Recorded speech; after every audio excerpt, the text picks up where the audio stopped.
Everyone who has a dream, who has a vision, who has a goal in his life, wants to succeed and become victorious. Iba-iba man ang dahilan kung bakit natin ito ninanais. Siguro ito'y para sa iyong sarili, siguro para din ito sa iba, at ito'y siguro para sa iyong pamilya. Nais kang tulungan ng Panginoon at nais kang magtagumpay. Paano mangyayari ito? Ang sabi sa Proverbs chapter 16 verse 3, commit to the Lord whatever you do, and your plans will succeed. How's your commitment? Naidudulog mo ba sa Panginoon lahat ng plano na yan? God is our greatest guide. He can tell you and He can lead you doon sa mga tamang direksyon para sa ikakabuti ng plano mo at para sa ikakarating mo doon sa plano na yon.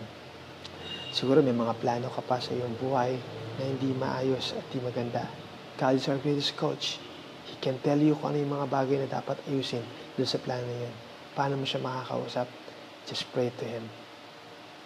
Commit to the Lord whatever you do, and your plans will succeed.